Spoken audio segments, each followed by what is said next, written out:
Que el Eterno les bendiga, amados hermanos. En esta ocasión hablaremos sobre la importancia del hebreo. Sinceramente, no puedo dejar pasar por alto este tema, debido a que en la mayoría de los temas posteriores, si Dios lo permite, ¿verdad?, estaremos analizando las Escrituras desde esa perspectiva. El hecho de compartir este tema no quiere decir que yo sea un maestro de hebreo, pero sí le puedo decir que tengo un maestro que me enseña hebreo, el mismo que usted puede tener. Yo simplemente soy un alumno que va aprendiendo poco a poco, y de eso poco es lo que yo quiero comenzar a compartirle. Así que me gustaría comenzar a hablar sobre las traducciones de los textos bíblicos que hoy en día contamos.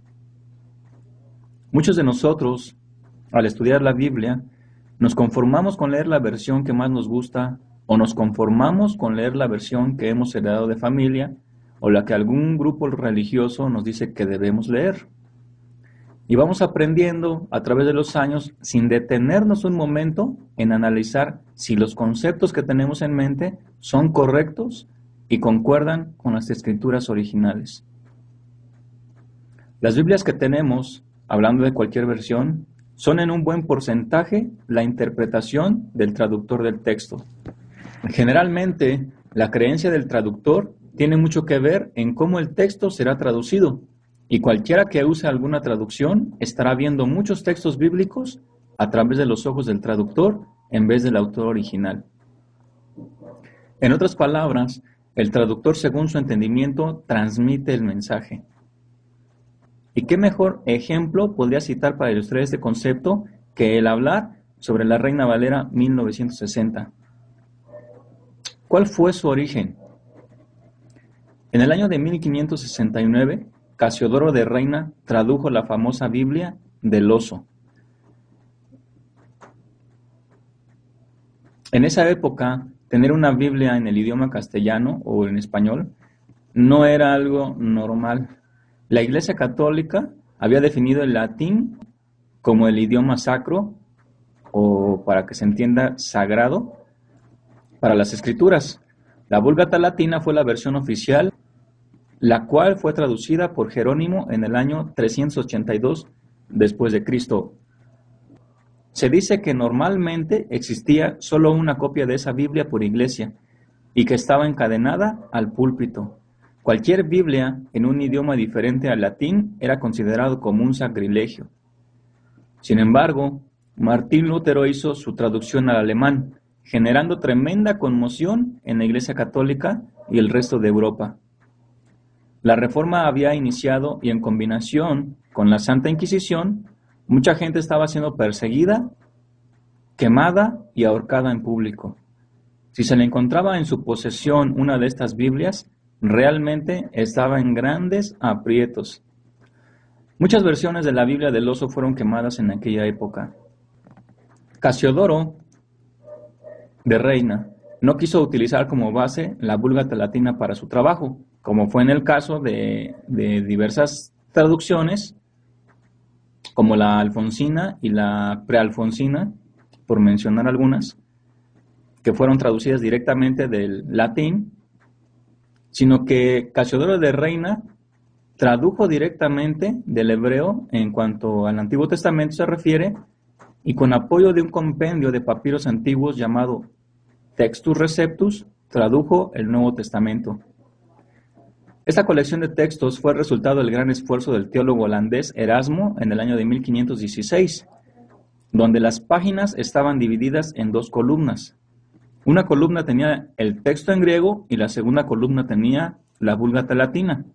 A esta versión se le llama Textus Receptus. Gracias a esta versión, la gente podía comparar la Vulgata Latina al mismo tiempo con el griego original recibido. Esto, por supuesto, produjo un gran escándalo porque la gente empezó a comparar los dos textos y a darse cuenta, fíjese bien, amado, a darse cuenta de que la traducción de Jerónimo, o sea, la que era oficial, la única autorizada, contenía errores.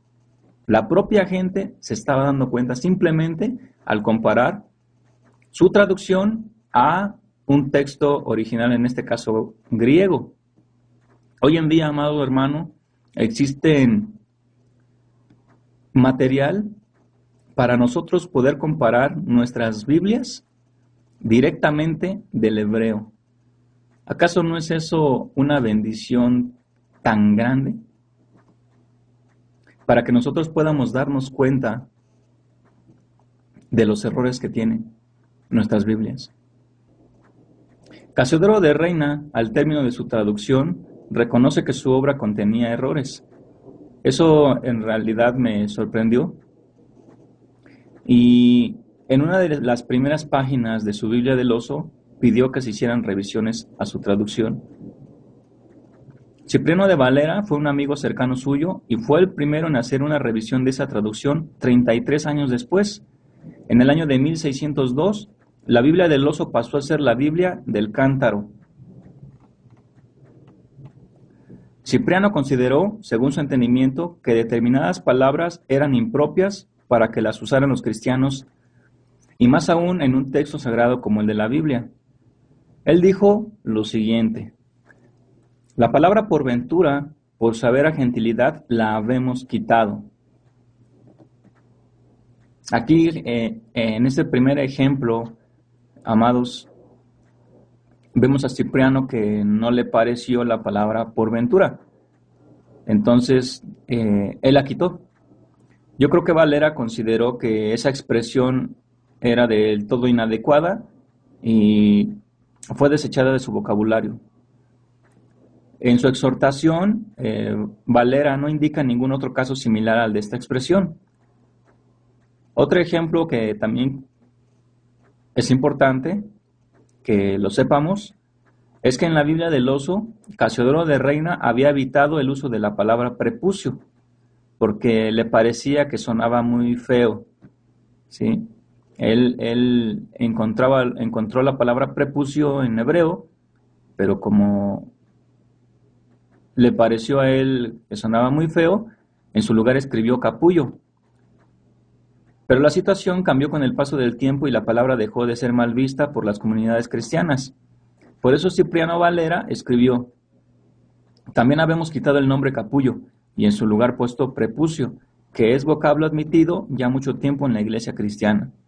Entonces aquí vemos, amados, como segundo ejemplo, otro punto que a Cipriano, según su opinión, su pensamiento, decidió regresar, ¿verdad? En este caso, la palabra original, que es prepucio, y quitar lo que Casiodoro de Reina puso. En este caso, la palabra capullo. Sin embargo, no fue él del todo coherente, pues dejó capullo en 6 textos. Como podemos darnos cuenta, en la primera revisión de la Biblia del Oso, según el entendimiento del traductor, en este caso Cipriano Valera, le hizo correcciones, como ya vimos. Yo me imagino que le ha de haber hecho más correcciones, pero no tenemos los datos, ¿verdad? Pero al menos lo poquito que tenemos como datos lo comparto para que se sepa cómo es que tenían pensamientos diferentes. Y debido a esos pensamientos cambiaron ciertas palabras. En este caso, Cipriano Valera cambió palabras y dio como resultado la Biblia del Cántaro. A partir de la Biblia del Cántaro se han hecho más de 20 revisiones de la que ahora se llama Biblia Reina Valera. Las Sociedades Bíblicas Unidas revisaron la Reina Valera en 1960 y tradujeron la Biblia Dios habla hoy. Amados, ¿podemos imaginar cuántos cambios ha tenido la Biblia del Oso hasta nuestros días? Después de 20 revisiones, si tan solo ahorita mencionamos 2, entre no sé cuántas más cambios le ha de haber hecho Cipriano Valera a la versión del Oso. Solamente la primera revisión. Imaginemos 20 revisiones, amados. ¿Cuántos cambios nos podemos imaginar que ha tenido la Biblia del Oso hasta nuestros días? Realmente no puedo evitar comparar esta situación con un entretenimiento de hace años que a los niños les gustaba jugar. Se trata del teléfono descompuesto. ¿Quién nos recuerda eso para las personas que ya somos adultas? Este juego del teléfono descompuesto, ¿verdad? Un juego que consistía en que una primera persona le daba un mensaje a una segunda persona y esta segunda persona a su vez lo pasaba a una tercera persona y después a una cuarta persona y así sucesivamente hasta llegar al último, el cual tenía que decir en voz alta el mensaje que recibió. Esto, por supuesto, siendo un juego, terminaba en sonrisas sanas, debido a que el mensaje original se encontraba en su mayoría distorsionado y muy alejado de lo que la primera persona dijo. Esto era debido a que si alguno no entendía el mensaje, lo decía según su entendimiento, cambiando palabras o en los peores casos, modificando totalmente el mensaje recibido. Es cierto que, hablando sobre lo espiritual, esto no es un juego de risas, sino una situación realmente alarmante. Si a las traducciones que hoy en día contamos le agregamos una mala interpretación, terminaremos muy desviados de la verdad original. Hay un dicho que dice, no existe la traducción perfecta, tampoco la revisión perfecta de una traducción imperfecta. No existe la traducción perfecta, tampoco la revisión perfecta de una traducción imperfecta. Es un dicho que me gustó y tiene toda la razón, ¿verdad? El propósito, amados, hasta ahora, no es que desechemos nuestras Biblias, ni tampoco que nos desanimemos en saber que nuestras Biblias tienen errores. De hecho, hay algunas versiones que se han considerado mejores, y es cierto, son versiones un poco mejores, pero que no dejan de tener errores. Hasta el día de hoy, amados, que he tenido la bendición de poder revisar diversas versiones, no he encontrado una sola que no tenga errores. Todas las versiones que me ha tocado leer, estar revisando, tienen errores. Entonces, el propósito no es de que nos desanimemos ni que desechemos nuestras Biblias, ¿verdad? Más bien el propósito es acompañar nuestra lectura, ¿sí? de nuestra Biblia que nosotros tenemos en casa, tomando en cuenta el texto hebreo y su cultura. Ese es el propósito, amados, que acompañemos nuestra lectura tomando en cuenta el texto hebreo y su cultura, para así de esta manera entender mejor el mensaje escrito en él. Por el momento, no debemos preocuparnos en cómo lo vamos a hacer, sino en entender primero de su importancia. Posteriormente, Dios proveerá de todos los medios necesarios para poder comparar nuestras Biblias con el hebreo directamente. Seguramente para usted el aprender hebreo sea algo muy difícil, pero recuerde que los grandes logros siempre tienen un comienzo. Otra de las desventajas que tienen las traducciones es la pérdida de su significado original. Vuelvo a repetir, otra de las desventajas que tienen las traducciones es la pérdida de su significado original al traducirlo a otro idioma. Y aquí quisiera poner unos ejemplos. Por favor, acompáñeme al libro de Génesis, capítulo 2, versículo 19. Aquí vamos a ver un ejemplo en cuanto a la pérdida del significado original al traducirlo a otro idioma. Dice así Génesis 2:19. El Señor Dios formó, pues, de la tierra toda bestia del campo y toda ave de los cielos y las trajo a Adán, para que viese cómo las había de llamar. Y todo lo que Adán llamó a los animales vivientes, ese es su nombre. Aquí la frase, para que viese, es muy débil debido a la pérdida de su significado al traducirla. En hebreo leemos la frase para que viese, lirot. En hebreo la frase es lirot, que significa ver, observar, ¿verdad? Que no es diferente. Ver es nada más ver por ver. Observar ya es detenerte a analizar lo que estás viendo. Lo estás observando, le estás poniendo atención. Ver es ver pero sin ponerle atención. Amén. Entonces significa ver, observar, percibir, conocer, adquirir conocimientos, examinar, que es bien importante, examinar o analizar, cuidar, escoger, descubrir. Todo eso significa la palabra en aquí, lirot. Por tanto, si nosotros lo tradujéramos basándonos al significado del hebreo, el texto diría más o menos de la siguiente manera. El Señor Dios formó, pues, de la tierra toda bestia del campo y toda ave de los cielos y las trajo a Adán para que observara, conociera, examinara, ¿verdad? O analizara en cómo las había de llamar. Y todo lo que Adán llamó a los animales vivientes, ese es su nombre. Quiere decir que Adán no solamente le iba a poner el nombre por ponérselo, así como nosotros ponemos nombres, ¿verdad? Sobre todo a los niños que nacen. Pues vamos a ponerle Oscar, vamos a ponerle Rubí, etcétera, porque nos gusta, porque suena bonito. No era el mismo caso de Adán, el hecho de decir, este me gusta para que sea jirafa, mira, ese le voy a poner tigre, ese le voy a poner cocodrilo, etcétera. No, realmente es que Adán tenía que observar detenidamente a cada animal, conocerlo, ¿verdad? Cómo era su comportamiento, lo tenía que examinar, dejar inclusive que pasara tiempo para que el animal se pudiera reproducir, tener hijos, ver sus actitudes, etcétera, etcétera. ¿Para qué? Para que así de esta manera pudiera ponerle un nombre adecuado. Posteriormente, amados, si Dios lo permite, estaremos analizando a mayor profundidad el nombre de los animales que Adán les puso. Y nos vamos a dar cuenta que no era solamente en ponerles un nombre como nosotros lo hacemos. Otro ejemplo que quisiera darles es la palabra santo. ¿Qué entendemos nosotros por santo? Es una palabra que ha sido traducida. Si yo le preguntara a alguien, oye, ¿tú qué entiendes por santo? Probablemente me diría, bueno, pues es una persona que no le hace daño a nadie. Pues es un santo, ¿verdad? Es un santo.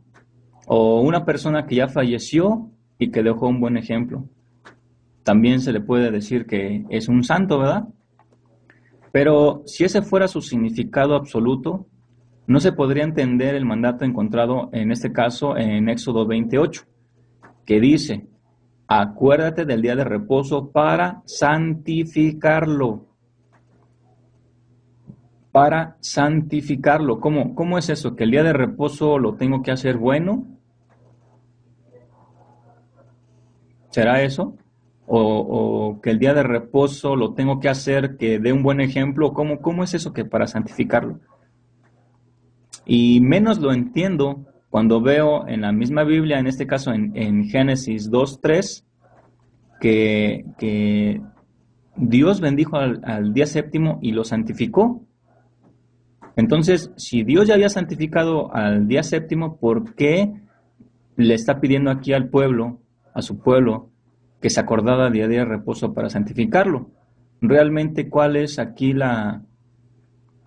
el problema? Que no entendemos. No entendemos ese contexto de santificarlo, y lo santificarás, ¿verdad? Acuérdate del día de reposo para santificarlo. ¿Cómo lo entiendo? Realmente es que ha tenido una pérdida tremenda esa palabra al haberla traducido. La palabra santo en el idioma original hebreo aparece la palabra kadosh. Kadosh. ¿Qué significa kadosh? Significa, en términos sencillos, algo apartado, que es apartado. Entonces, cuando dice Génesis 2:3, y bendijo Dios al día séptimo y lo santificó, quiere decir que lo apartó. Lo apartó como, lo apartó de lo inmundo, lo apartó de lo cotidiano, lo apartó de lo que es considerado normal, ¿sí?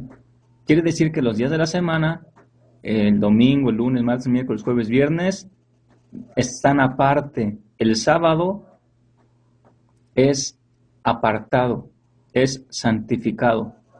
¿Sí? Entonces, de esta manera nosotros podemos entender con claridad el texto de Éxodo 28 que dice: acuérdate del día de reposo para santificarlo, que quiere decir para apartarlo, apartarlo.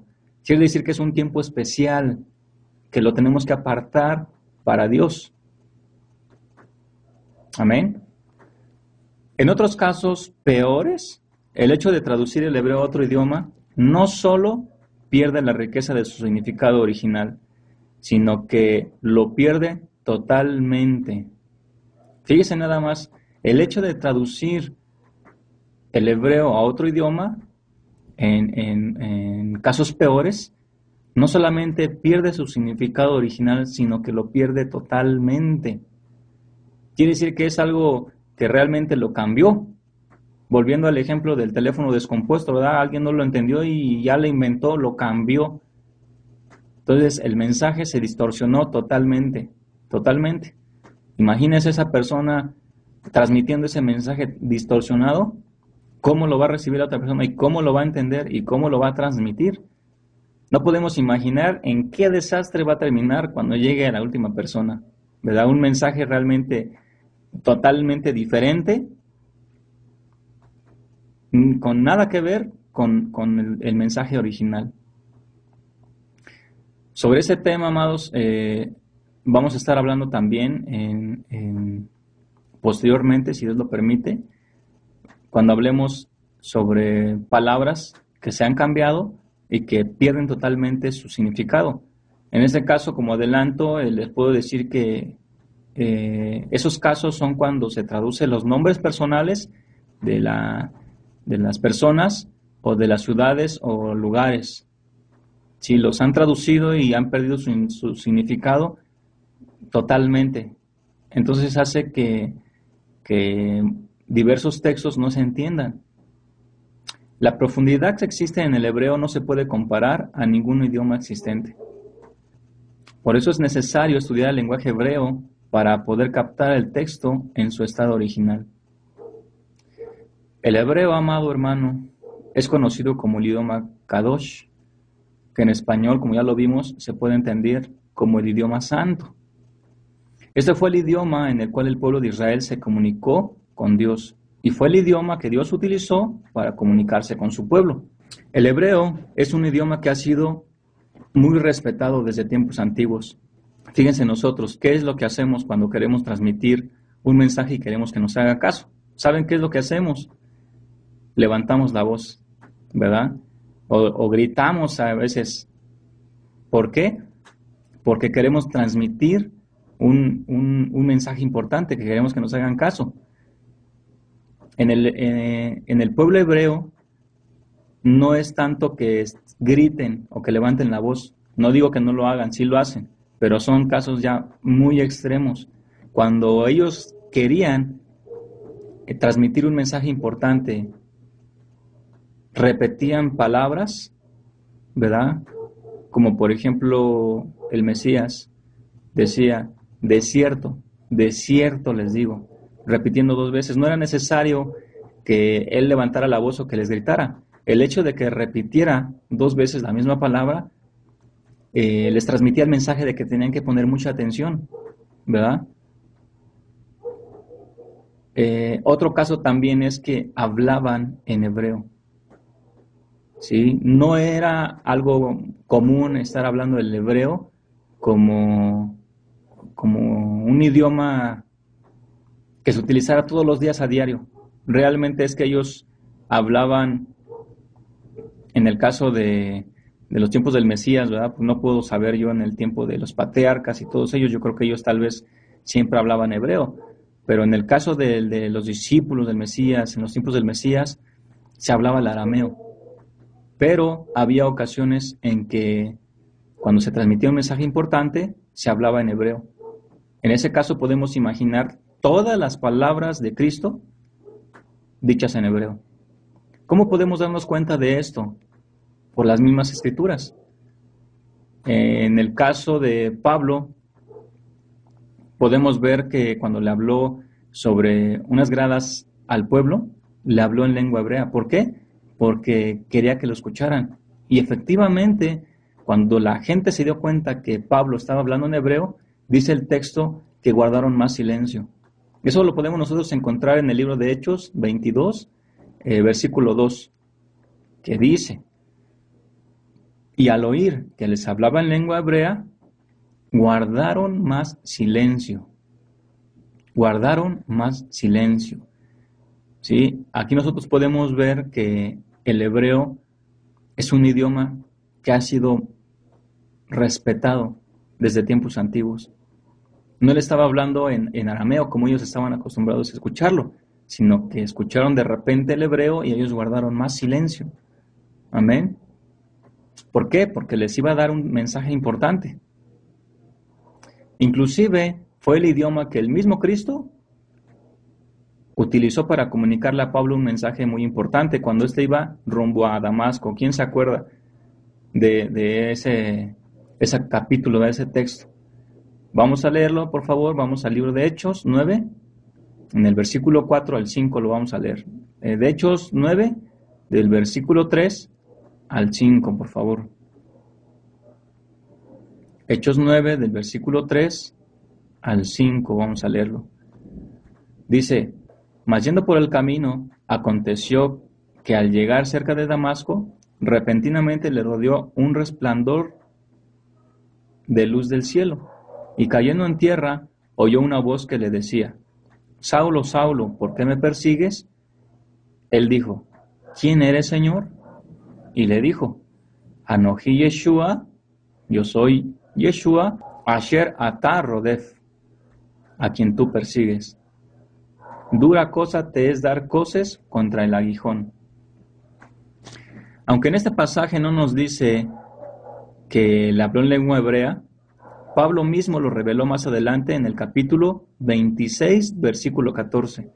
Y si nosotros leemos el contexto, nos vamos a dar cuenta de que está hablando del mismo suceso. ¿Sí? Dice Hechos 26, 14, y habiendo caído todos nosotros en tierra, oí una voz que me hablaba y decía en lengua hebrea: Shaul, Shaul, lama tirfeni, kashele halif ot badarbonot. Saulo, Saulo, ¿por qué me persigues? Dura cosa te es dar coces contra el aguijón. Sí, aquí nosotros vemos claramente que Pablo dice que escuchó esas palabras: Saulo, Saulo, ¿por qué me persigues? Dura cosa te es dar coces contra el aguijón, en lengua hebrea. Entonces aquí nos demuestra la misma escritura que cuando se hablaban mensajes importantes se hacían en hebreo. Yo pregunto, ¿será importante la palabra de Dios? ¿En qué idioma Dios lo transmitió a su pueblo?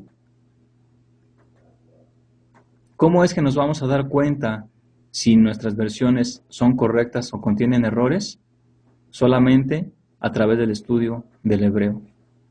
Recuerdo haber escuchado una frase que me dijeron con respecto a una invitación que se le hizo a una persona para que se animara a estudiar la Biblia desde la perspectiva hebrea. Esa persona dice: uy, con trabajo si le entiendo el español, menos le voy a entender al hebreo. Dice la Biblia, amados, que si le pedimos a Dios con fe, Él nos va a dar lo que deseamos, según su voluntad. Amén. ¿Será la voluntad de Dios que nosotros aprendamos su idioma? Yo, como padre de familia, no me gustaría que mis hijas me dijeran: papá, no entiendo lo que me dices. Realmente eso me pondría triste. Pero si ellas me dijeran: papá, ¿me explicas por favor lo que me dijiste? Yo en verdad que lo haría. Entonces, la voluntad de Dios es que todos nosotros tengamos sabiduría, especialmente para entender y aplicar su palabra en nuestras vidas. El problema está en uno mismo, al hacernos pequeños y decir que es difícil de hacerlo. Existimos en una cultura, amados, en la cual nos conformamos con recibir la enseñanza bíblica y aceptarla como verdad sin antes analizarla. Creo en lo personal que esto se debe principalmente a la humildad y sed de agradar a Dios. Es por ello que no pensamos en cuestionar la enseñanza bíblica y mucho menos en escudriñarla, sino que solo la recibimos y la aplicamos a nuestra vida. Eso realmente es algo hermoso, ¿verdad? El problema está cuando esa obediencia muchas de las veces se vuelve una carga. Esto es debido a dos causas. Una, a que no se está aplicando el mandamiento por amor. Dos, a que el mandamiento no proviene de Dios, sino del hombre. De esta manera hacía la gente en tiempos de Cristo. Por su humildad llevaban cargas pesadas que no eran más que interpretaciones erróneas de la palabra de Dios o agregadas a esta misma. Cuando la Biblia es interpretada erróneamente o se lee solamente en la letra, no tiene vida en sí misma y por lo tanto no puede darle vida al que la está leyendo. Yeshua, Jesús, vino a interpretar correctamente lo que los líderes religiosos estaban enseñando. Es por ello que le decían que él tenía palabras de vida eterna.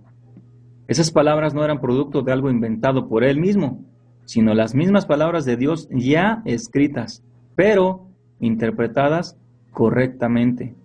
Indudablemente, para poder interpretar correctamente los textos bíblicos, es necesario acercarnos al hebreo, especialmente cuando hablamos sobre temas controversiales, como lo son el tema de la circuncisión física, la vestimenta del hombre, la vestimenta de la mujer, la cubierta de la cabeza del varón, la cubierta de la cabeza de la mujer, el tema del nombre de Dios, el tema del nombre de Cristo, etcétera, etcétera, etcétera. Amado hermano, para concluir con este pequeño mensaje, quiero decirle a usted una cosa. Si bien es cierto, amado, que una persona cuando estudia la Biblia en cualquier idioma, con un corazón dispuesto a aprender, eso nos da como resultado grandes bendiciones. Eso es indudable, es verdad. Pero también es cierto que el estudiar la Biblia desde la perspectiva hebrea nos permite conocer a Dios a mayor profundidad. Yo sé que si usted es una persona humilde y nunca ha estudiado la Biblia desde la perspectiva hebrea, usted conoce a Dios. Pero cuando usted comience a estudiar la Biblia con apoyo del hebreo o desde la perspectiva hebrea, lo va a conocer a mayor profundidad y se va a enamorar todavía más. El estudiar la Biblia en otro idioma diferente al hebreo es como ir a una playa y contemplar lo hermoso que es el mar, con sus impactantes olas. El estudiar la Biblia desde la perspectiva hebrea es como ponerse un traje de buceo y sumergirse en las profundidades del mar. Es ahí donde se han descubierto los tesoros más hermosos. Así que lo invitamos a que usted descubra lo que hay más allá de las olas del mar y se sumerja en las profundidades del mar. Le aseguramos que encontrará las piedras más hermosas que alguna vez el hombre haya podido descubrir. Que el Eterno le bendiga. Amado hermano, espero que este tema le haya sido de bendición, que usted se motive en estudiar y comenzar a aprender el idioma hebreo. Nos vemos pronto. Shalom.